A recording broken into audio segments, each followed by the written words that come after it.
नमस्कार दोस्तों, विकास बागदरे नाम है मेरा और आप देखना शुरू कर चुके हैं विकास बागदरे यूट्यूब चैनल। दोस्तों, जैसा कि आप सभी को पता है कि हमारे देश के अंदर लोकसभा के चुनाव होने वाले हैं और लोकसभा के चुनाव में हमारे मुद्दे क्या होना चाहिए।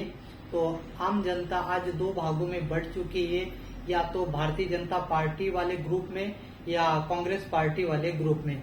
इसके अलावा हम असल में एक मतदाता बन ही नहीं पाए। यदि हम सच में अच्छे मतदाता होते तो हमारे विषय होते गरीबी, भूखमरी, सड़क, स्वास्थ्य, शिक्षा, रोजगार, किसान, ये सारे विषय होते। असल में यदि हम अच्छे मतदाता होते तो हमारा मुद्दा होता कि हमारा देश शिक्षा के मामले में अन्य देशों की तुलना में कहां पर खड़ा है। स्वास्थ्य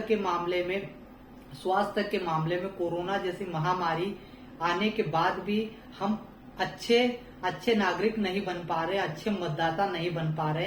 दुनिया में इतनी बेहतरीन महामारी होने के बाद भी लोकसभा के चुनाव में यदि हमारा मुद्दा स्वास्थ्य नहीं है तो हमारे लिए सबसे बड़ी शर्म की बात है। इसके अलावा डॉलर किस प्रकार से देश दुनिया से यदि हम कोई सी चीज खरीद रहे हैं तो डॉलर में हम खरीदते हैं, तो डॉलर की स्थिति आज ऊपर जा रही है, रुपया नीचे गिरते जा रहा है।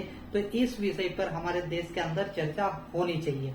इसके अलावा रोजगार की बात करें तो कितने करोड़ पढ़े लिखे युवा आज बेरोजगार घूम रहे हैं। प्रधानमंत्री नरेंद्र मोदी ने कितने करोड़ लोगों को रोजगार देने की बात कही थी। तो इन विषयों पर लोकसभा के चुनाव होने चाहिए। पर हमारे देश के अंदर दो समुदाय में हमारा देश बंट चुका है, और समुदाय से मतलब आप समझदार व्यूअर्स हैं, समझदार दर्शक हैं, तो आप समझ सकते हो कि दो समुदाय कौन से हैं। उन दो समुदाय के आधार पर एक समुदाय बड़ा समुदाय है, उसका फायदा उठाकर ये सरकारें बनाई जा रही है और आम जनता को मूर्ख बनाया जा रहा है। तो धर्म एक अलग चीज होती है, सरकार एक अलग चीज होती है। आज हमारे टैक्स से हमारे खून पसीने की कमाई से लोग अपने घर भर रहे हैं और धर्म को आगे ला रहे हैं। यदि हम एक विशेष पार्टी का यदि विरोध कर रहे हैं तो ऐसा लगता है जैसे हमने हिंदुओं का विरोध कर दिया।